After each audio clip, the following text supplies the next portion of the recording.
Hello बच्चों, तो हम आज एक नए प्रैक्टिस सेट नंबर 6 सॉल्व करेंगे। इससे पहले हमने 1 से लेकर 5 तक सॉल्व कर चुके हैं। उसकी प्ले लिस्ट में जाके आप लोग उसका अभ्यास कर सकते हैं।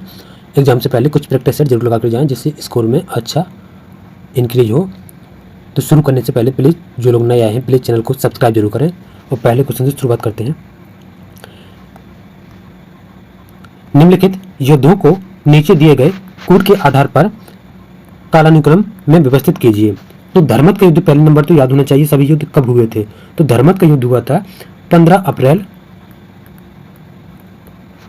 1658 ईस्वी को। और खजुआ इसका युद्ध हुआ था 5 जनवरी 1659 ईस्वी में। बहादुरपुर का युद्ध हुआ था 24 फरवरी 1658 को।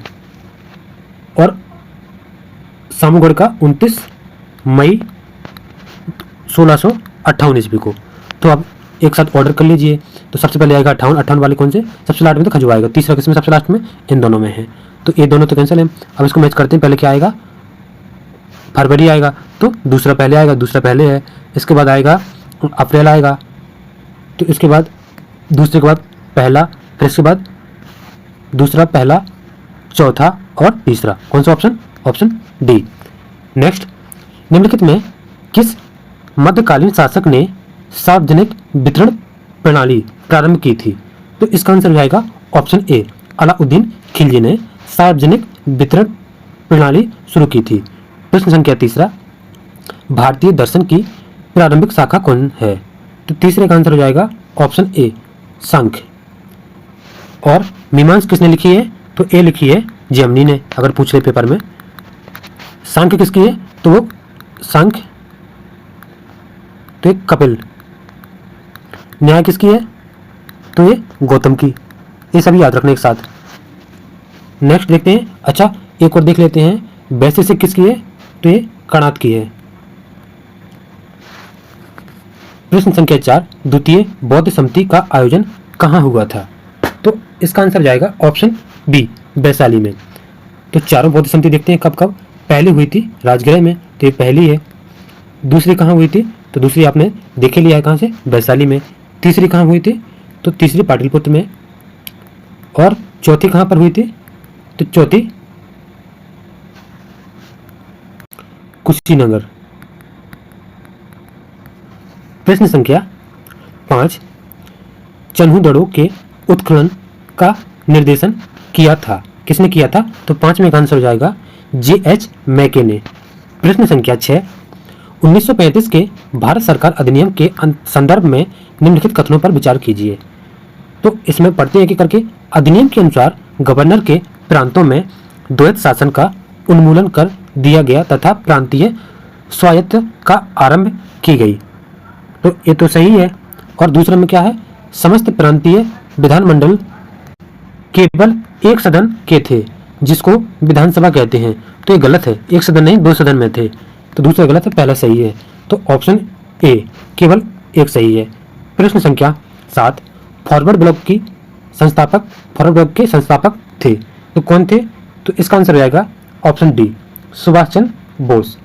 अच्छा, फॉरवर्ड ब्लॉक की स्थापना पूछ ले, सन पूछे, तो 3 मई 1939। प्रश्न संख्या 8, बारदौली सत्याग्रह 1928 का नेतृत्व किया था, तो किसने किया था। इसका आंसर जाएगा ऑप्शन ए, सरदार वल्लभ भाई पटेल ने। महिलाओं की ओर से गांधी जी ने बारदौली सत्याग्रह में सरदार की उपाधि दी थी सरदार वल्लभ भाई पटेल को। ये भी पॉइंट याद रखना।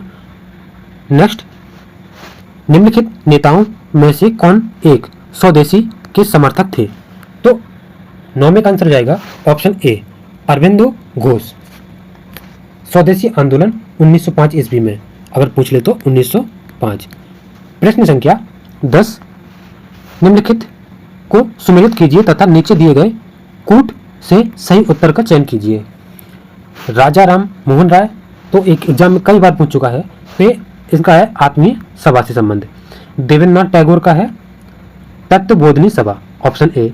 विवेकानंद का है रामकृष्ण मिशन और आत्मराम पांडुरंग, ये प्रार्थना समाज।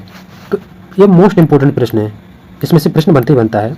तो इसमें से कौन सा पहले का दूसरा, पहले का दूसरा इसमें है और कहीं नहीं है। तो पहले का दूसरा और दूसरे का पहला, तीसरे का तीसरा, चौथे चौथा। हाँ, ऑप्शन ए। प्रश्न संख्या 11, निम्नलिखित समुद्री धाराओं में कौन हिम महासागर की धारा नहीं है? तो कौन सी नहीं है? ऑप्शन डी, बेंगुला धारा हिंद महासागर की धारा नहीं है, बाकी सभी हैं। एक किसकी है? तो ए, दक्षिण अटलांटिक महासागर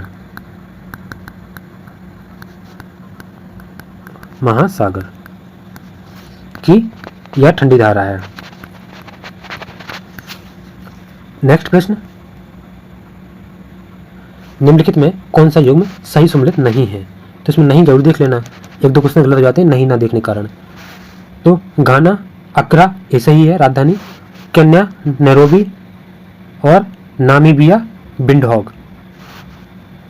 नाइजीरिया की ये रबात गलत है, क्या है? Abuja, option D. प्रश्न संख्या 13, काली कपास वाली मृदा वर्षाहीन खेती आदर्श है। दूसरे में कारण में काली कपास वाली मृदा सूक्ष्म कणिक है, तो इसमें क्या है? इसमें देखो, काली कपास वाली मृदा वर्षाहीन, ये गलत है, बाकी दूसरा सही है। तो इसका ऑप्शन डी, ए गलत है और दूसरा आर सही है। प्रश्न संख्या 14, जम्मू कश्मीर राजमार्गों पर जवाहर सुरंग संबंधित है। तो 14 का आंसर क्या हो जाएगा? ऑप्शन ए, पीर पंजाल श्रेणी से।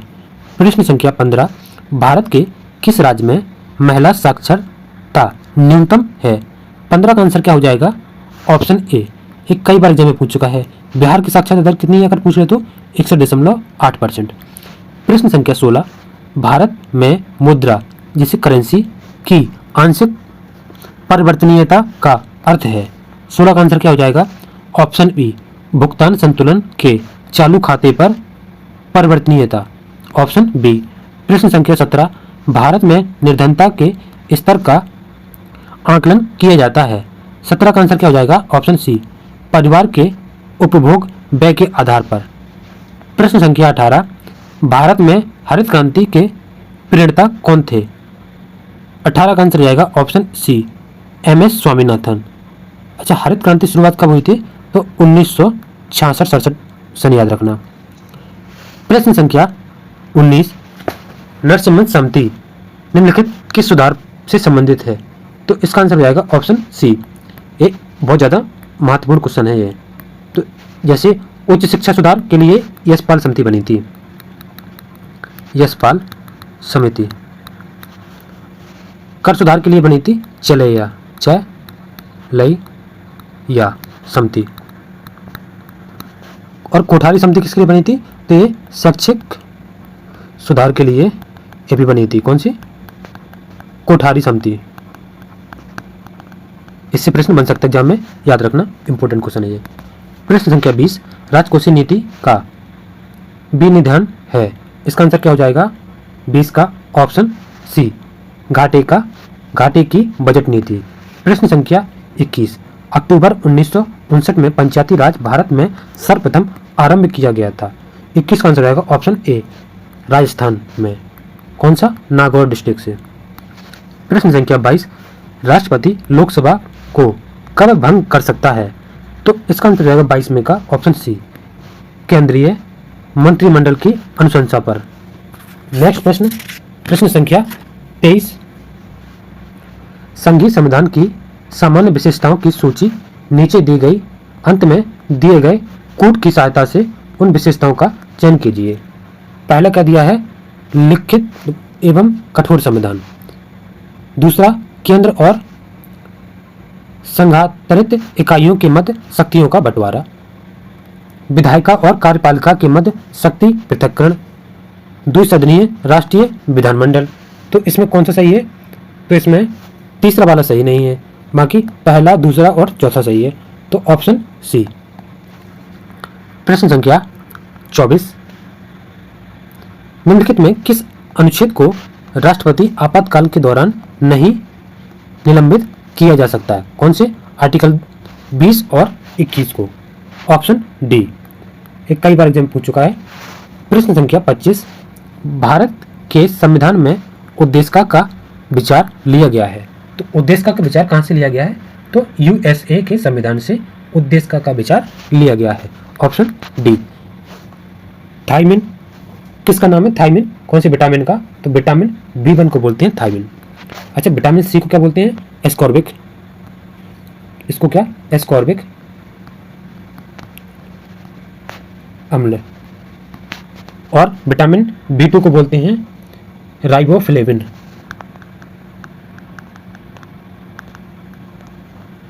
विटामिन B6 को बोलते हैं पायरिडॉक्सिन।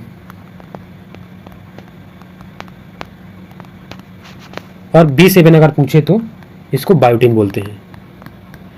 प्रश्न संख्या 27, निम्नलिखित में कौन सा कोशिकांग आनुवांशिकी अभियांत्रिकी से संबंधित है?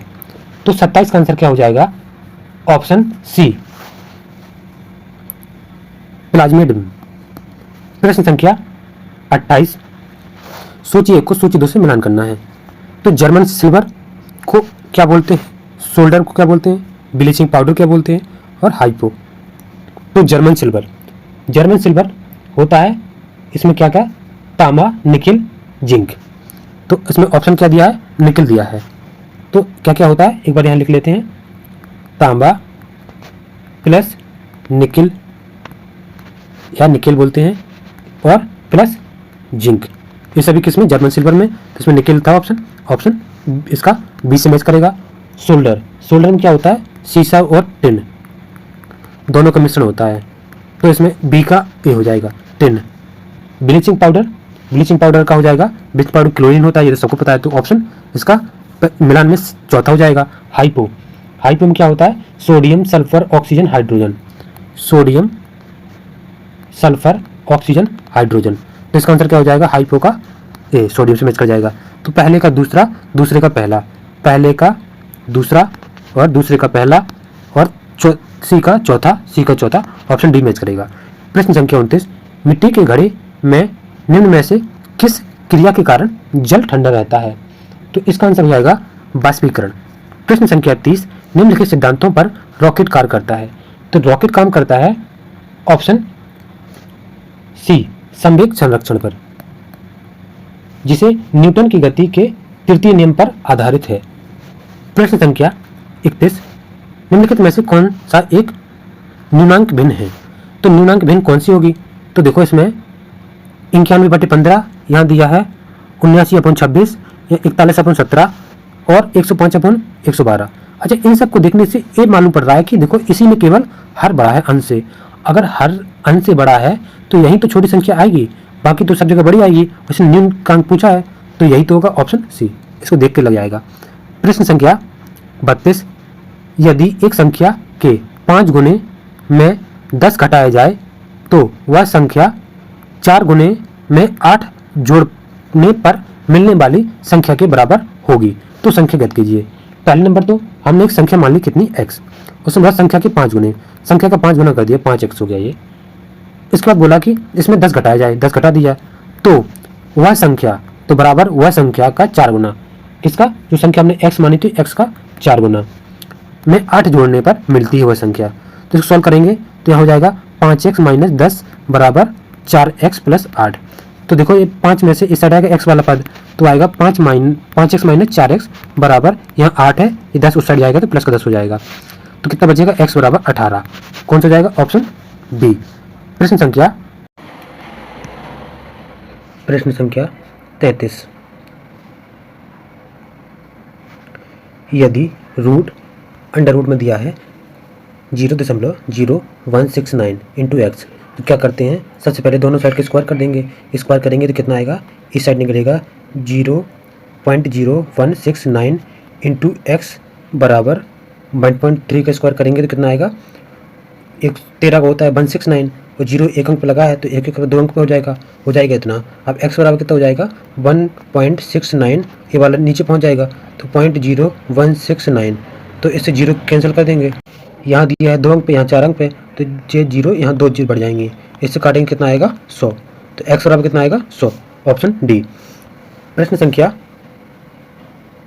34, 5 लोगों की औसत आयु, पहले 3 और अंतिम 2 की औसत आयु का अनुपात कितना दिया है? 9:7। यदि उनकी आयु का औसत का अंतर 12 है, तो 5 लोगों का औसत ज्ञात करना है। दोस्तों तो बारी बारी सॉल्व करते हैं। ये खाली पेज लेते हैं।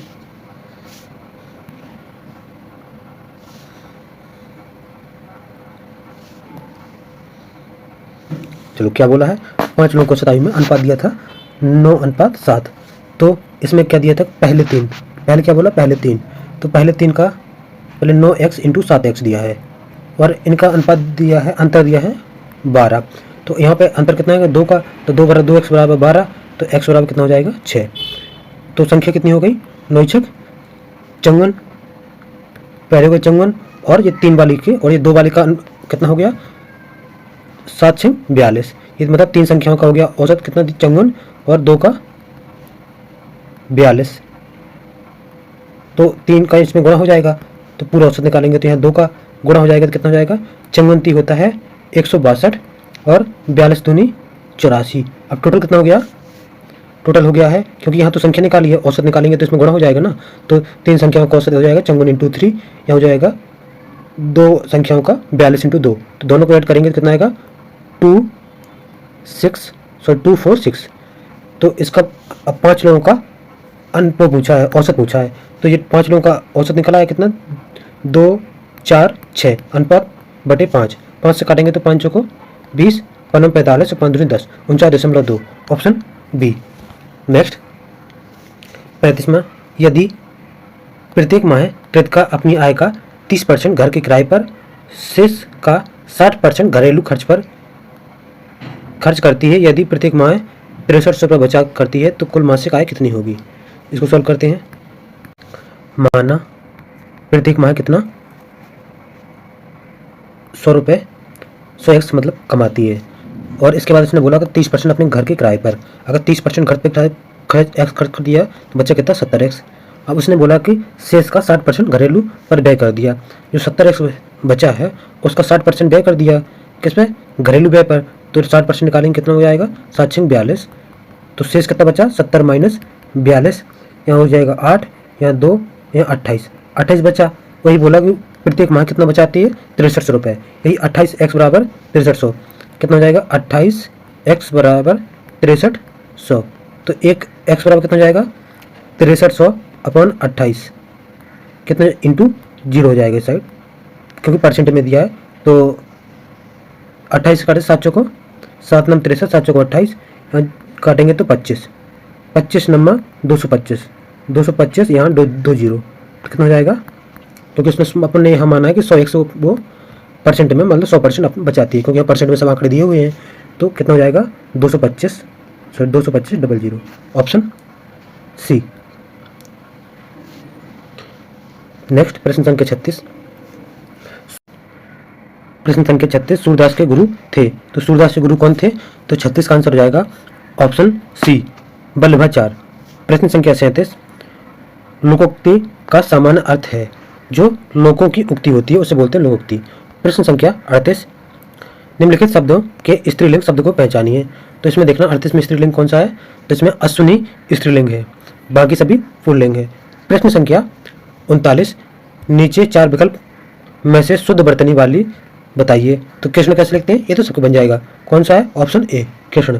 प्रश्न संख्या 40, शीत का विलोम होगा, शीत का विलोम क्या हो जाएगा, उष्ण, ऑप्शन डी।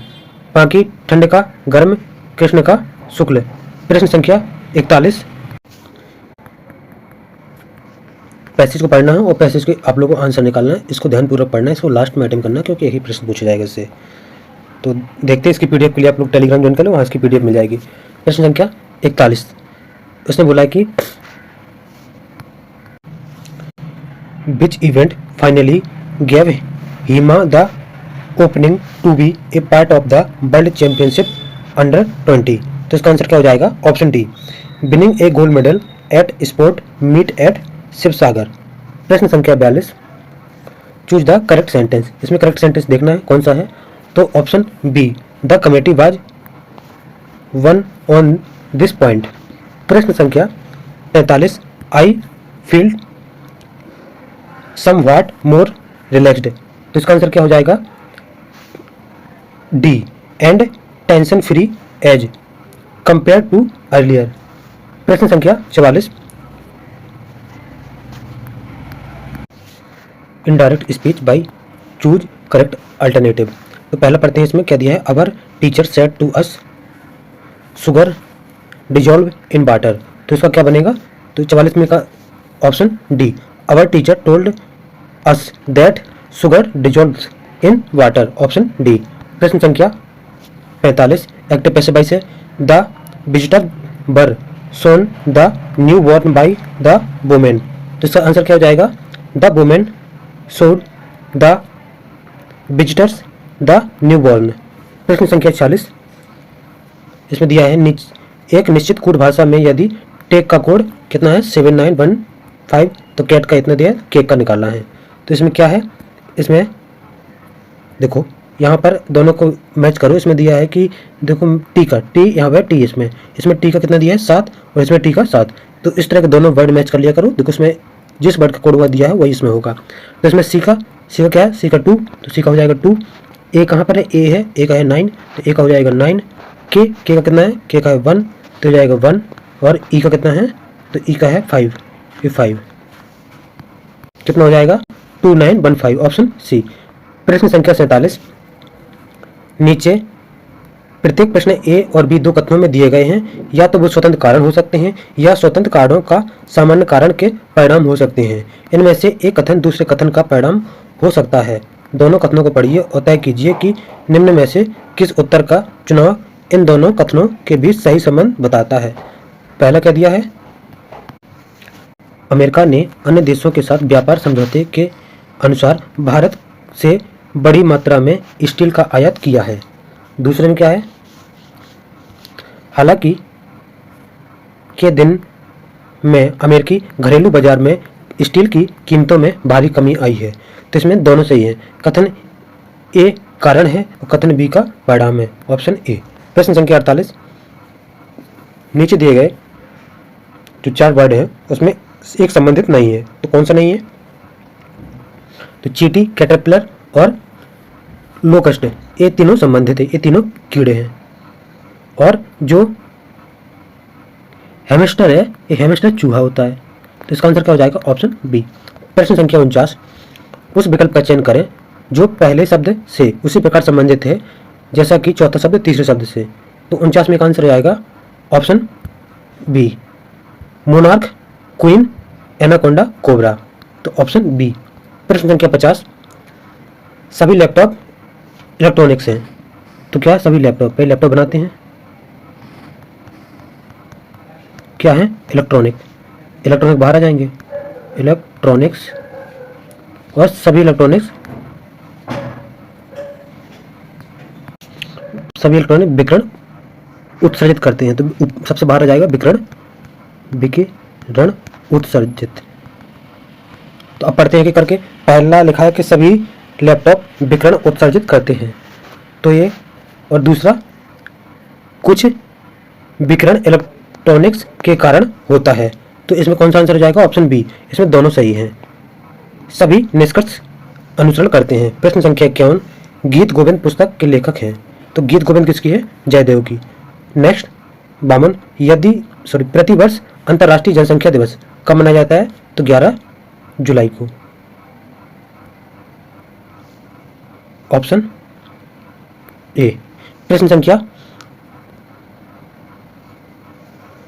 53, कृषि क्षेत्र से उत्पन्न होने वाले मीथेन गैस के अतिरिक्त एक मुख्य ग्रीन हाउस गैस है, वो क्या है। 53 का आंसर हो जाएगा ऑप्शन ए, नाइट्रस ऑक्साइड।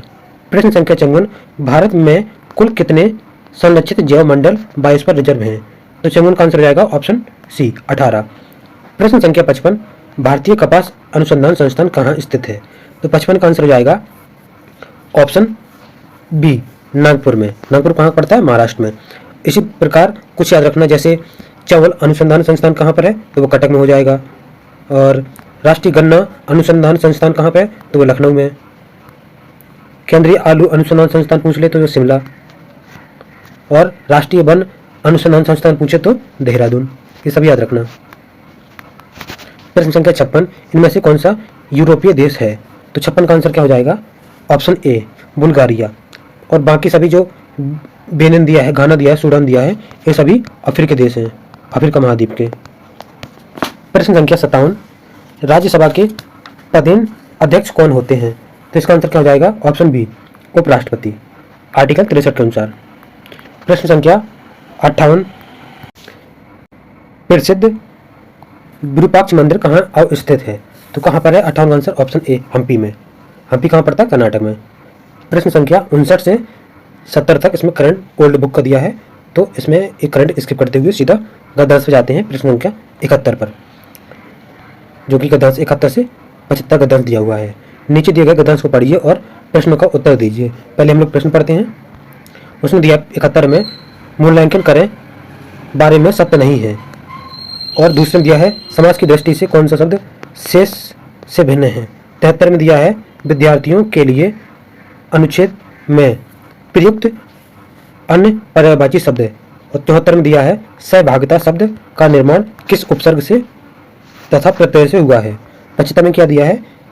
अनुच्छेद में प्रयुक्त समकालीन शब्द का सबसे उपयुक्त अर्थ होगा। तो एक एक करके आंसर निकालते हैं। पहले पढ़ते हैं गद्यांश। आज शिक्षक की भूमिका उपदेशक या ज्ञानदाता की सी नहीं रही, वह तो मात्र एक प्रेरक है कि शिक्षार्थी स्वयं सीख सके।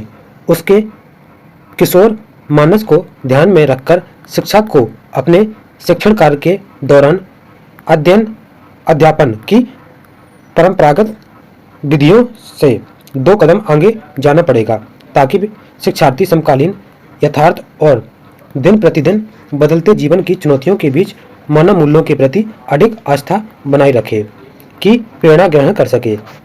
पाठ्यगत बाधाओं को दूर करते हुए विद्यार्थियों की सहभागिता को सही दिशा प्रदान करने का कार्य शिक्षा ही कर सकता है। भाषा शिक्षण की कोई एक विधि नहीं हो सकती है। जैसे मध्यकालीन कविताओं में अलंकार, छंद विधान, तुक आदि के प्रति आग्रह था, किंतु आज लय और प्रवाह का महत्व है। कविता पढ़ाते समय कवि के युग चेतना के प्रति सजगता समझना आवश्यक है। निबंध में लेखक की दृष्टिकोण और भाषा शैली का महत्व है, और शिक्षार्थी को अर्थ ग्रहण की योग्यता का विकास जरूरी है। कहानी के भीतर बुनी अनेक कहानियों को पहचानने और उन सूत्रों को पल्लवित करने का अभ्यास शिक्षार्थी की कल्पना और अभिव्यक्ति कौशल की पढ़ाने के लिए उपयोग हो सकता है। कभी कभी कहानी का नाटक में विद्या परिवर्तन कर उसका मंचन किया जा सकता है। मूल्यांकन वस्तुतः सीखने की ही एक प्रणाली है। ऐसी प्रणाली को रटन प्रणाली से मुक्त दिला सकते हैं। परंपरागत ढांचे का अनुपालन न करे, उसका ढांचा निर्मित कर सके। इसलिए यह गांठ बांध लेना आवश्यक है कि भाषा और साहित्य प्रश्न बांधे बंधाए उत्तरों तक सीमित नहीं हो सकते। शिक्षक पूर्व निर्धारित उत्तर की उपेक्षा नहीं कर सकता।